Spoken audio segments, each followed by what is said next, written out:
যেই প্রথম দফা সেখানে বলা হয়েছে যে নবম গ্রেডে পরীক্ষার মাধ্যমে আসতে হবে, কোনো রকম প্রমোশন কোটা চলবে না। এখন যেটা সমস্যা হচ্ছে যে দশম গ্রেডে যেই ডিপ্লোমারা আছে তারা হচ্ছে 33% প্রমোশন কোটার মাধ্যমে নবম গ্রেডে আসতেছে। এই কোটা প্রথা আমরা মানতেছি না। এইখানে শুধুমাত্র 33% না, কিছু কিছু জায়গায় ওরা সিন্ডিকেট করে 50 থেকে 70% পর্যন্ত কোটার মাধ্যমে নবম গ্রেড বা এরও উপরে চলে আসতেছে। এরকম প্রমোশন আমরা মানব না। আমাদের নবম গ্রেডে সম্পূর্ণ পরীক্ষার মাধ্যমে আসতে হবে। এরপরে আমাদের যে দ্বিতীয় দফা সেখানে আমাদের বলা হয়েছে দশম গ্রেডে 100% ডিপ্লোমা। এখন যেটা দশম গ্রেড হচ্ছে সাব অ্যাসিস্ট্যান্ট ইঞ্জিনিয়ারদের, সেখানে আমাদের 100% ডিপ্লোমা যদি কোটা থাকে এটা হচ্ছে অবশ্যই একটা বৈষম্য। এখানে আমাদের সবার জন্য উন্মুক্ত করতে হবে, বিএসসি ইঞ্জিনিয়ার এবং ডিপ্লোমা ইঞ্জিনিয়ার সবার জন্য পরীক্ষার মাধ্যমে উন্মুক্ত করতে হবে দশম গ্রেড। এছাড়া আমাদের যে তৃতীয় দফা সেখানে বলা হয়েছে যে যারা ডিপ্লোমা থাকবে তাদের ইঞ্জিনিয়ার হিসেবে অফিসিয়ালি বলা যাবে না, ওদের ইঞ্জিনিয়ার পদটা অফিসিয়ালি স্থগিত করতে হবে। কারণ একজন বিএসসি ডিগ্রিধারী সে যদি ইঞ্জিনিয়ার হয় একই সাথে ডিপ্লোমা কখনো ইঞ্জিনিয়ার হতে পারে না। সেটা আমাদের বর্তমান যেই শিক্ষার কাঠামো সেখানে আমাদের সেইটার মাধ্যমে প্রতিফলিত হয়। বান্ডেল থাকলে প্রতি সেনমানিতে টাকা বাঁচবে। বিকাশ সেনমানি বান্ডেল কিনে জিতুন প্রতি লেনদেনে।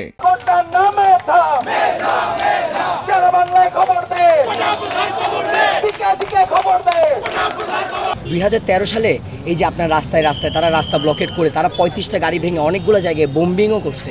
এই বোম্বিংগুলো করার পরে তারা হচ্ছে যে মানে সরকারকে এক প্রকার মানে হচ্ছে সময়কার যে সরকার ছিল সেই সময়কার সরকারকে হচ্ছে এক প্রকার জোর করে তারা হচ্ছে যে ওখানের মধ্যে তারা মানে আন্দোলনটাকে করছে, তাদের দাবিগুলোকে মানছে। এবং যার কারণে এখন কিন্তু দশম গ্রেডে আমাদের যারা বিএসসি ডিগ্রি করে যায় তারা কেউ ঢুকতে পারে না।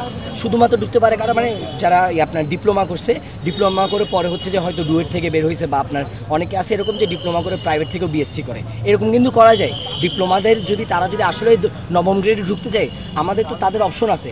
তারা ডিপ্লোমা পরে কিন্তু বিভিন্ন প্রাইভেট ভার্সিটি হোক বা ডুয়েট হোক সেখান থেকে তারা কিন্তু বিএসসি প্রাপ্ত হতে পারে। তারা বিএসসি করার আগে আপনি যে আজকে একটা এক্সাম্পল দেখলেন যে তাদের ডিপ্লোমার মধ্যে তাদের কোশ্চেনগুলো কিন্তু তেমন কঠিন হয় না, তারা থিওরিটিক্যাল পড়ালেখা তেমন একটা করে না।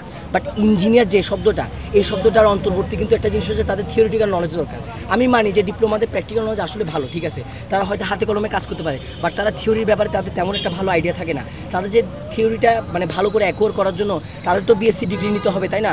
তারা যদি বিএসসি ডিগ্রি না নিয়ে তারা যদি এখানে এসে বলে যে আমরা ইঞ্জিনিয়ার হব, এটা it doesn't make any sense. তা আমাদের দাবি একটাই যে আপনারা যদি নিজেদেরকে ইঞ্জিনিয়ার ট্যাগ করতে চান তাহলে বিএসসি দিয়ে আসুন।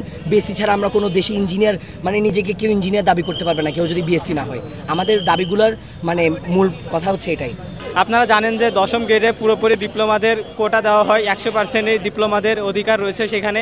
তো সেখানে দেখা যায় যে 100% ডিপ্লোমাদের অধিকার থাকলেও নবম গ্রেডে দেখা যাচ্ছে যে আপনাদের বিএসসি ইঞ্জিনিয়ারের কিছু সুযোগ থাকলেও দশম গ্রেডের থেকে পদোন্নতি পেয়ে ডিপ্লোমা ইঞ্জিনিয়াররা তারা নবম গ্রেডের পদগুলো দখল করে যাচ্ছে। তো এই জন্য দেখা যায় আমরা বিএসসি পাস করার পরেও আমাদের পর্যাপ্ত সুযোগ পাওয়া যাচ্ছে না চাকরির, এবং এর ফলে দেখা যাচ্ছে অনেক ইঞ্জিনিয়ারিং পড়েও বেকার অবস্থায় ঘুরে বেড়াচ্ছে। শুধুমাত্র বুয়েট না, কুয়েট এবং যত বিএসসি ইঞ্জিনিয়ারিং ইউনিভার্সিটি আছে সবগুলোতে এর প্রতিচ্ছবি আমরা দেখতে পাচ্ছি।